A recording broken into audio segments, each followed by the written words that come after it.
대전 시민과 함께하는 한국수자원공사. 대한민국 물안전과 물복지를 책임지는 한국수자원공사는 물산업 육성을 통하여 대전 지역 청년 창업과 일자리 창출을 지원하고 어려운 이웃과 함께하며 사회적 가치 창출을 선도해 나가겠습니다. 이 캠페인은 한국수자원공사, KBS 대전이 함께합니다.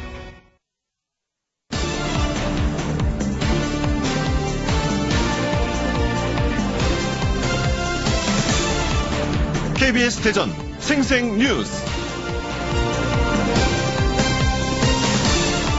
네, 여러분 안녕하십니까. 11월 27일 수요일 KBS 대전 생생뉴스 박혜평 기자입니다. 최근에 대전의 한 중학교에서 1학년 학생이 여성 시간 강사의 머리를 잡고 수차례 흔들었다는 교권 침해 사례가 알려졌습니다. 지난 22일 벌어진 사건인데요. 대전의 한 중학교에서 1학년 A군이 동아리 수업 중이던 시간 강사 B씨의 외모를 비하하며 놀렸고 B씨가 그만두라며 출석부로 A군의 머리를 치자 A군이 B씨의 머리를 잡고 수차례 흔들었다고 보도됐습니다. 정확한 인과관계는 현장에 없었으니 알 수 없지만 기사에 나열된 팩트, 사실관계만 살펴보면 일단 수업 중이었고 A군이 시간 강사인 B교사의 외모를 비하하며 놀렸다는 사실이 나옵니다. 왜 외모를 비하하고 놀렸는지는 모르겠지만 출석부로 머리를 치며 나무라는 선생님의 머리채를 잡고 흔들었다는 것에서는 할 말을 잃게 만듭니다. B씨는 다행히 크게 다치지 않았지만 교육청이 B교사의 심리치유를 지원하고 있고 A군에 대해서는 처벌을 논의 중인 것으로 확인됐습니다.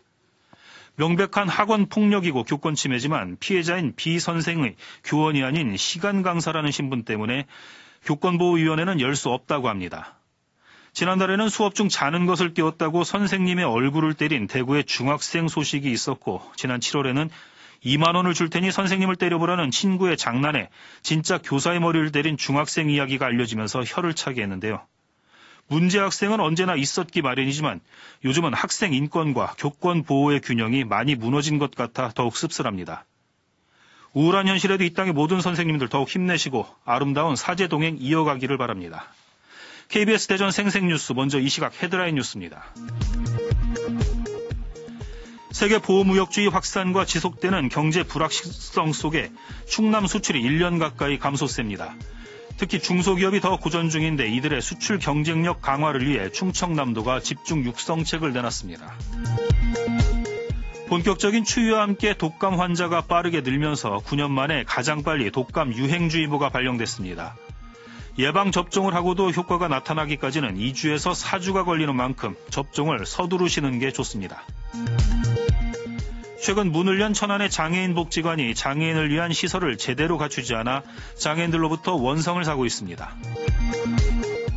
수능이 끝나고 아르바이트하는 청소년들이 많아지는 가운데 근로계약서 작성은 물론 최저임금과 주유수당까지 챙겨주는 아산 지역의 이른바 착한 일터가 눈길을 끌고 있습니다.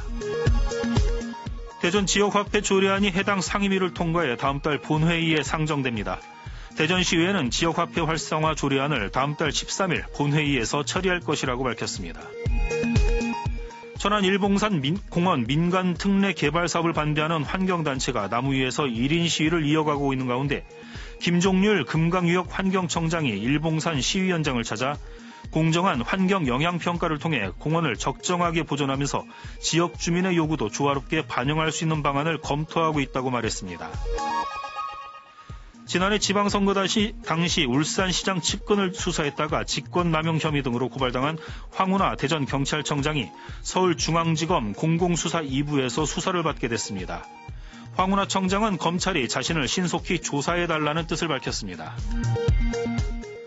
전국기초단체장협의회가 서울 AW 컨벤션센터에서 회의를 열고 자치분권 관련 법안의 국회 통과를 촉구했습니다. 협의회는 중앙정부가 모든 권한과 재원을 독점하면서 기초지방정부가 소멸 위기로 치닫고 있다며 법안의 조속한 통과를 요구했습니다. 이 시각 헤드라인 뉴스였습니다.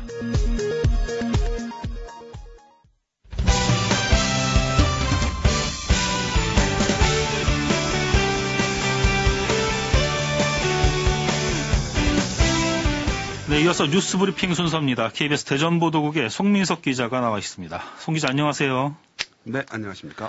네, 경제가 계속 안 좋고 여기에 그 보호무역주의 확산 이런 이유로 충남 수출이 1년 가까이 줄고 있다고요? 그렇습니다. 저희 취재진이 이 베트남 등 동남아에 화장품을 수출하는 그런 이 서산의 한 중소기업을 찾았는데요. 이 회사는 올해 수출량이 지난해보다 60%나 줄었다고 합니다. 이 여러 가지 이유가 있는데요.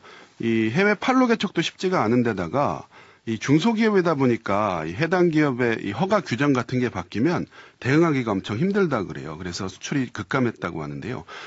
이 같은 중소기업뿐 아니라 충남 지역의 대기업들도 수출에 어려움을 겪고 있습니다. 네. 잘 아시다시피 충남은 반도체하고 디스플레이가 주력 산업이잖아요. 네.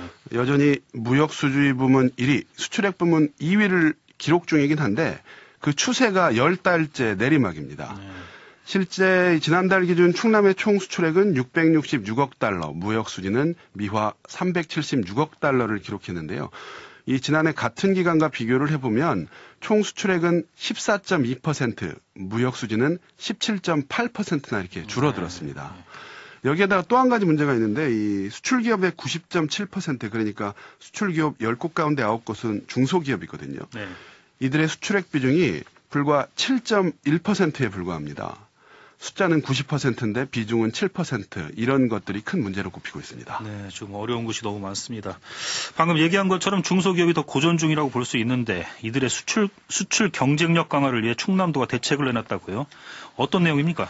네, 골자는 이겁니다. 우선 충남도가 앞으로 5년 동안 243억 원을 투입해서 이 수출 중소기업을 2,500개로 늘리기로 했습니다. 네. 이를 통해서 중소기업 수출 비중액을 8.5%까지 끌어올리겠다, 이렇게 밝혔는데요. 특히 내년에는 베트남과 인도에 해외 통상사무소를 설치하고 또 이 중소기업 수출을 전방위적으로 지원할 수 있는 충남 무역상사를 운영하겠다. 네. 시장 개척을 지원한다는 뜻인데요. 여기에다가 또 대기업과 특정 품목, 또 중국, 베트남, 홍콩 이런 지역에 편중된 수출을 다원화하는 방향도 마련할 방침인데요. 이를 위해 다음 달부터 수출 유관기관과 함께 합동 설명회를 개최할 계획이라고 하는데 이 같은 정책이 현장에서 효과를 발휘할 수 있을지 관심을 끌고 있습니다. 뭐라도 좀 내놔야겠죠. 아무튼. 네, 알겠습니다. 다음 소식은 이제 독감 얘기군요. 겨울철로 접어들면서 독감 환자가 빠르게 늘고 있다고요. 독감 유행주의보도 발령됐죠.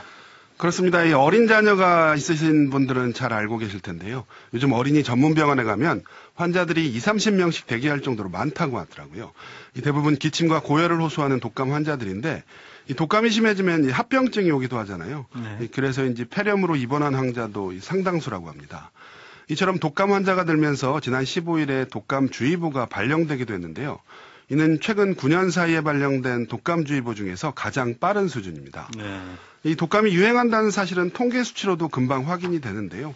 실제 인구 1000명당 독감 환자는 지난주 기준 8.2명에서 3주 사이에 2배 가까이 늘었고요. 특히 이제 심각한 게 어린아이들인데 네. 7살에서 12살 사이 어린이 독감은 1000명당 13.2명을 기록했습니다. 요즘 독감 예방주사가 지금 필수지 않습니까? 어린이와 노약자부터 일반인까지 비교적 손쉽게 예방접종을 할 수 있는데 왜 이렇게 환자가 많은 거죠? 말씀하신 대로입니다. 이 예방접종을 하면 70에서 한 90% 정도는 독감 발병을 막을 수 있다고 하는데요. 예. 문제는 아직도 예방접종을 안 하는 경우가 많다는 겁니다. 네. 여전히 어린이의 35%, 그러니까 3명 중에 1명꼴로 예방접종을 하지 않고 있고요. 특히 임신부는 그 비율이 74%, 4명 가운데 3명꼴로 독감 접종을 하지 않고 있었습니다. 이 전문의들은 예방접종을 해도 예방력이 생기려면 한 2주에서 4주 정도가 걸린다. 그렇기 때문에 이 독감이 가장 유행하는 12월에 예방력을 가지려면 늦어도 이달 안에는 반드시 접종을 해야 된다. 이렇게 조언을 하고 있는데요. 독감 발생이 정점에 달하는 시기가 보통 12월 중순부터 1월 사이라고 합니다. 네. 그러니까 지금이라도 집과 가까운 보건소나 지정 의료기관을 찾아서 반드시 독감 예방접종을 받으시는 게 좋겠습니다. 네, 아직 늦지는 않았습니다. 꼭 예방접종 받으시기 바랍니다. 네, 다음 소식 이제 장애인들의 복지와 재활을 위해 곳곳에 설치되고 있는 장애인 복지관에 정작 장애인을 고려하지 않은 복지관이 많다고요? 그렇습니다. 최소한 장애인 복지관만큼은 장애인들이 편하게 이용할 수 있을 줄 알았는데 그렇지 않은 곳이 많았습니다. 저희 취재진이 110억 원을 들여 지은 천안의 한 복지관에 가봤더니요. 이 중증 장애인들이 여닫이 문을 힘겹게 열고 이렇게 문턱을 겨우 넘어야 들어가는 그런 상황이고요. 네. 또 요즘 추세와 달리 장애인 화장실이 일반 화장실 안에 있어서 이 성별이 다른 보호자는 따라갈 수 없게 돼 있었습니다. 또 세면대 주변에는 손잡이가 없어서 도움 없이는 사용이 불가능하고요. 심지어 이건 가장 기본적인 내용인데 이 시각장애인용 점자 블록도 제대로 설치가 돼 있지 않았습니다. 다른 복지관도 뭐 비슷했는데요. 다 그런 건 아니지만 이 장애인 목욕탕의 턱이 높아서 장애인이 이렇게 탕 안에 들어가기가 힘들다거나 이런 비슷한 사례가 많았는데요. 네. 저희 취재진이 장애인들하고 동행 취재를 한 거거든요. 네. 이 한마디로 결론은 장애인 복지관마저도 철저하게 일반인들의 눈높이로 설계가 되고 시공된 곳이 많더라. 이런 결론을 얻을 수 있었다고 합니다. 아니, 그 장애인 복지관이라고 이제 설계를 하고 감리까지 했을 텐데 어떻게 이런 건축물이 나왔는지 참 알 수가 없습니다. 이 같은 불편을 막기 위해서 BF 인증, 그러니까 장애물 없는 생활환경 인증 제도가 있지 않습니까? 장애인 복지관이면 당연히 그 BF 인증을 받았을 것 같은데요. 네, 앞서 사례로 든 두 시설도 장애인이 불편 없이 이용할 수 있다는 BF 인증을 받았거나 아니면 네. 인증을 추진 중입니다. 하지만 현실은 전혀 달랐는데요. 이 장애인들은 이에 대해서 BF 인증은 이 최소 기준이 낮기 때문에 미비점이 있어도 충분히 받을 수 있다. 네. 그래서 제대로 된 인증 기능을 하지 못하고 있다. 이렇게 얘기하고 있었습니다. 쉽게 얘기해서 이 대변기 칸막이를 예로 들어서 좀 설명을 드리면요. 예. 이 장애인들이 열기가 어려운 이런 여다지 형식의 문을 달아놔도 다른 항목에서 높은 점수를 받으면 BF 우수 등급을 받을 수 있다고 하는데요. 어허. 실제 이 94개 항목의 합산 점수로 인증 여부를 판단하고 있어서 이런 사례가 속출하고 있다고 합니다. 또 등급 간의 점수차가 크지 않아서 예산이 많이 드는 항목은 손쉽게 포기해버리고 인증만 받는 경우, 그러니까 가성비가 높은 항목만 주로 인증을 받는 거죠. 이런 네. 경우가 많다고 하는데요. 이 장애가 안 되는 생활환경을 만들기 위해서 BF 인증 요건부터 제도 강화가 시급하다. 이런 지적이 나오고 있습니다. BF 인증제도 좀 시급히 손을 봐야 될 것 같습니다. 네, 뉴스 브리핑 송민석 기자였습니다. 수고하셨습니다. 수고하셨습니다. 이어서 오늘의 생생정보입니다.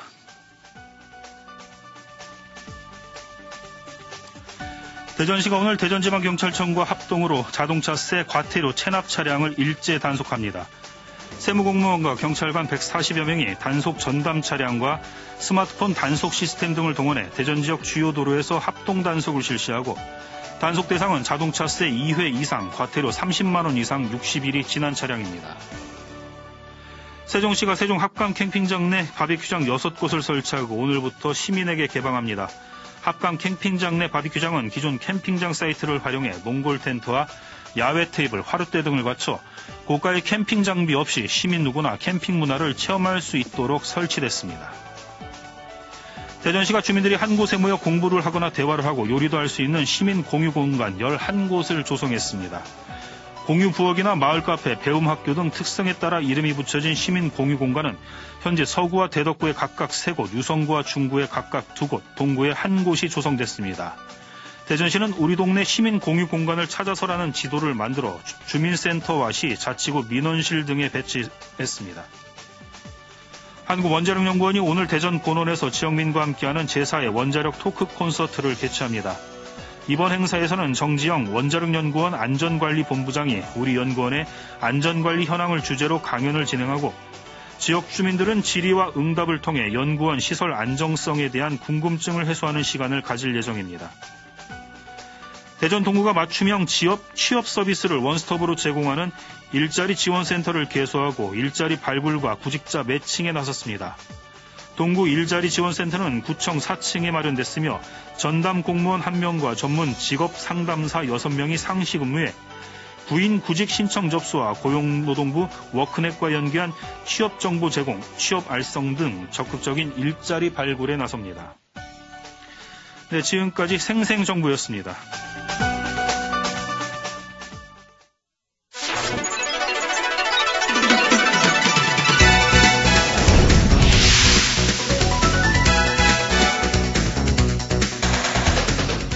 생생한 뉴스, 깊이 있는 이슈 분석. 여러분은 지금 KBS 대전 생생뉴스를 듣고 계십니다. 네, 생생 인터뷰 순서입니다. 오늘은 대전 도심 일대 공원을 잇는 사업인 센트럴파크 조성 사업을 짚어보겠습니다. 대전시가 서구 둔산동 시청 주변에 있는 보라매 공원과 둔산대공원, 샘머리공원, 갈마 근린공원 등 단절된 공간을 연결해 거대한 녹지 공간을 조성하겠다고 밝혔습니다. 허태정 대전시장의 선거 공약이기도 한데요. 하지만 동구와 중구, 대덕구 등 원도심에는 도심 공원이 부족한 상황에서 상대적으로 공원이 많은 서구에 대규모 공원을 조성하는 게 예산 낭비라는 지적도 일고 있습니다. 오늘 생생 인터뷰에서는 둔산 센트럴파크 조성 사업과 관련해 대전시와 의회의 입장을 들어보겠습니다. 먼저 대전시의 이종호 복지환경위원장, 대전시 이건구 공원녹지정책팀장과 말씀 나눠보겠습니다. 두 분 안녕하십니까? 네, 안녕하십니까? 네, 안녕하십니까? 반갑습니다. 네네네. 그 대전시가 도심 일대 공원을 잇는 사업인 둔산 센트럴파크 조성을 2029년까지 완료하겠다고 밝혔는데요. 먼저 이건구 팀장님, 그 둔산 센트럴파크 조성 사업이 무엇인지 그 내용부터 설명을 해주시겠습니까? 예, 센트럴파크 조성은 새로운 공원을 조성하는 것이 아니고요. 90년대 도시개발 당시에 도로로 인해 단절되어 있는 공원을 친환경적인 방법으로 서로 연결해서 네. 보다 편리하고 안전하게 이용할 수 있도록 공원의 기능을 증진시키기 위한 사업이라고 할 수 있습니다. 네. 예, 기본 방향을 쾌적성, 연결성, 안정성으로 설정하고 현재 기본 계획 용역을 진행 중에 있습니다. 대상공원이 어떻게 되죠? 예, 주로 대상공원은 보라매공원, 샘머리공원, 시애틀공원, 갈마공원, 네. 둔지미공원, 둔산대공원 등을 대상으로 하고 있습니다. 그 도로로 끊어져 있는 거를 어떻게 그럼 도로를 덮는다는 뜻인가요? 아, 그렇지는 않고요. 예. 도로로 공원 간 서로 끊어져 있는 것을 이제 그 시민들이 이용하기 상당히 불편하고 또 위험한 요인이 있습니다. 네. 그래서 그 횡단보도를 조금 넓게 한다든가 아니면은 현재 이렇게 높낮이가 있는 것을 고원식 횡단보도라는 방법을 통해서 보도와 높낮이를 같이 해서 좀 이동하기 편리하고 안전하게 이동할 수 있는 생태적인 방법으로 생태 회복을 위한 그런 사업을 계획하고 있습니다. 네. 그 센트럴파크 하니까 그 뉴욕의 센트럴파크가 생각이 나는데요. 그 규모와 그 사업비, 공원 조성 세부 계획이 좀 다시 한번 좀 자세하게 좀 설명을 해주시겠어요? 일단 사업비가 좀 궁금한데. 예, 우선 대상지는요. 네. 말씀드린 바와 같이 샘머리 공원을 중심으로 해서 가로축과 세로축으로 구성되어 있고요. 네. 가로축은 유등천에서 샘머리 공원을 거쳐 갈마공원까지, 그 세로축은 보라매공원에서 자연마당과 둔산 대공원을 지나 우성이산까지로 정하고 있고요. 네. 면적은 둔산 지역 일대를 다 포함하면 한 125만 3천 제곱미터 가량 됩니다. 예. 그리고 이제 사업비는 국비 지원 사업인 빗물 순환 사업비와 예. 바람길 조성 사업 등과 연계해서 추진할 계획이며 예. 순수한 시비로는 약 한 380억 원 정도를 추정하고 있는데 예. 용역 결과에 따라 다소 증가될 것으로 예상은 하고 있습니다. 주요 사업 내용은 주로 이제 친환경적인 보도 연결, 네. 그 트램 건설과 연결한 휴식 공간 조성, 기후 친화 공원, 그 물길 조성, 지하보도를 활용한 문화 공간 조성 등 시민의 문화여가와 함께 도시 경쟁력을 높일 수 있는 다양한 사업을 구상하고 있습니다. 네네, 알겠습니다. 그 둔산 센트럴파크 조성 사업이 그 흩어져 있는 공원을 잇겠다. 이래서 기대감도 높지만 좀 우려도 많은 게 현실인데요. 상대적으로 공원이 많은 서구에 대규모 공원을 조성하는 게 예산 낭비라는 지적도 있습니다. 이번엔 그 의회에 이종호 위원장님께 여쭤보겠습니다. 어떻게 보십니까?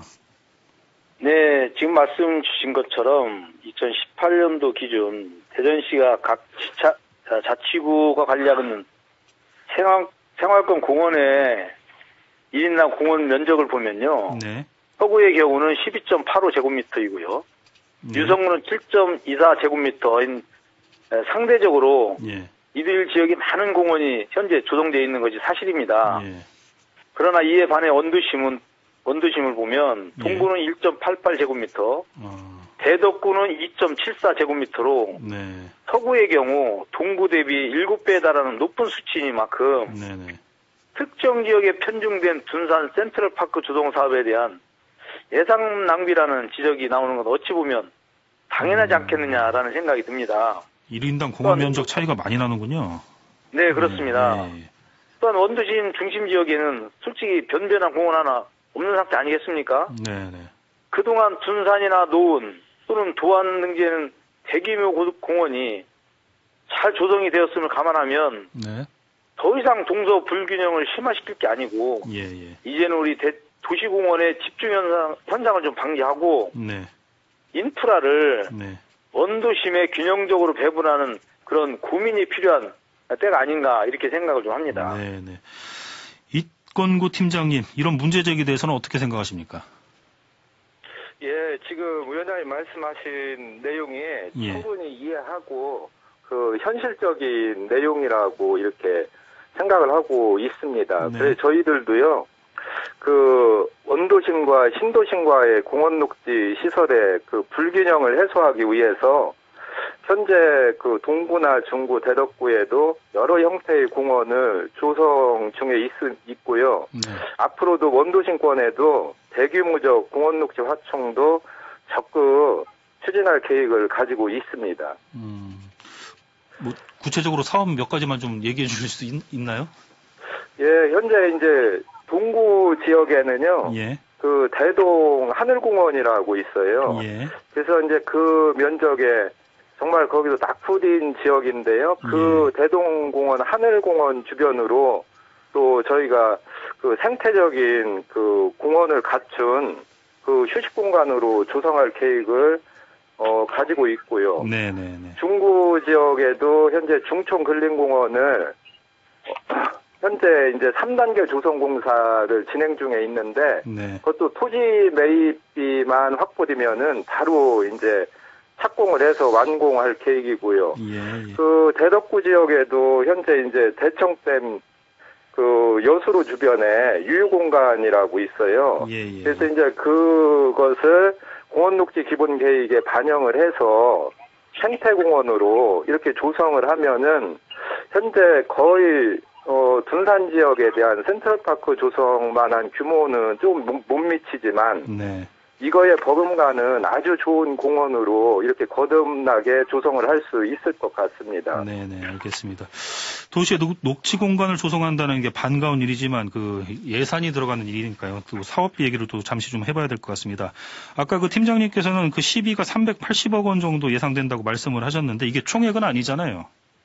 예, 그렇습니다. 현재 용역 중에 있는 현재 이제 추정액인데요. 여기에는 이제 그 설계 용역비라든가 이런 것들은 또 현재 반영을 하지 못했어요. 그래서 이제 용역이 내년 2월까지 진행 중에 있는데 그 용역을 하면서 보다 이제 면밀하게 더 검토를 해서 사업비를 추정을 하려고 하고 있습니다. 그 부지 매입비도 포함된 금액인가요? 그렇지는 않고요. 근데 부지 매입비는 둔산 지역에는 현재 다 이미 조성된 공원에 대해서 기능을 연결하는 그런 위주로 가기 때문에 부지를 새로이 매입할 것은 거의 없다고 이렇게 판단하고 있습니다. 그러면 이제 그 사업비가 더 이상 뭐 크게 늘어날 분야는 거의 없다. 뭐 이렇게 전망하시는 겁니까? 이제 다만 이제 설계 용역비하고요. 설계비. 저희가 현재 이제 추정하고 있는 사업을 세부 사업 규모를 현재 아까 말씀드린 대로 쾌적성, 연결성, 안정성을 이렇게 기본 방향으로 정하고 있다고 그랬잖아요. 거기서 이제 추진 기본 방향에 대해서 세부 사업을 5개 정도씩을 정했어요. 그래서 이제 15개 사업을 이제 2014년 1단계, 2015년부터 2018년 2단계 이렇게 중장기적으로 나눠서 이렇게 사업을 추진할 예정이기 때문에 이 사업의 규모가 조금 많고 적고에 따라서 사업비는 다소 증감이 될 것 같습니다. 알겠습니다. 의회에서 이종호 위원장님, 의회에서는 어떻게 보고 계신가요? 예산 분야에서? 네, 시장님이 애시당초에 이제 선거 당시 공약했던 것이 자료에도 나와 있었습니다만 한 2천억 원 정도 된다. 지금 이제 그것과는 달리 지금 완성을 앞두고 온 기본계획에는 지금 말씀하신 대로 380억 원의 사업비가 이제 명시돼요. 사실은 상당히 혼란스럽다는 것이 사실입니다. 6분의 1 수준인데요. 지금. 네, 그 여기에 이제 지금 말씀이 있긴 했습니다만, 뭐, 부지 매입비도 분명히 들어갈 것이고요. 네. 또 설계비도 말씀하신 대로 들어갈 것이고, 조경, 보식, 비용, 이런 것들은 전부 지금 제외가 되고 있습니다. 네네. 그래서 사업 총액을 알 수도 사실 없거니와 총액이 결정되지 않았으니까 갖은 지금도 말씀들 하신 억측이 난무하고 있습니다. 사업비는 또 얼마나 더 늘어날지는 솔직히 예측 불가한 상황이 아니냐. 네. 이런 생각이고요. 또 이제 공원 인프라 조성비로 책정된 이 380억 원의 그 예산마저도 지난 10월 말인가요? 기본계획 중간 보고에서 공원이 아니라 지금 말씀하신 대로 뭐 연결하고 뭐 이런 식으로 하는 테마파크를 만든다는데 지금 편중돼 있어요. 네. 그 이런 것들이 이제 의회에서도 본 사업의 지금 이제 현황 분석이라든가 기본 구상이나 그 추진 전략과 사업을 면밀히 좀 분석할 필요성이 있지 않나 이렇게 지금 생각을 하고 있습니다. 네, 알겠습니다. 그 두 분 나오셔서 고맙고요. 오늘은 시간 관계상 여기까지 듣겠습니다. 고맙습니다. 지금까지 네, 둔산 센트럴파크 조성 사업과 관련해 대전시와 의회의 입장을 들어봤습니다. KBS 대전 생생뉴스 기술의 이재은, 구성 조미연, 제작과 진행의 박혜평이었습니다. 11월 27일 수요일 방송 여기서 마칩니다. 행복하고 평화로운 하루 보내시길 바랍니다. 내일 다시 뵙겠습니다.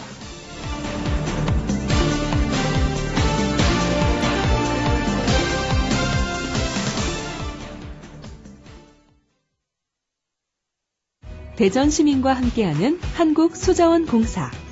대한민국 물안전과 물복지를 책임지는 한국수자원공사는 물산업 육성을 통하여 대전 지역 청년 창업과 일자리 창출을 지원하고 어려운 이웃과 함께하며 사회적 가치 창출을 선도해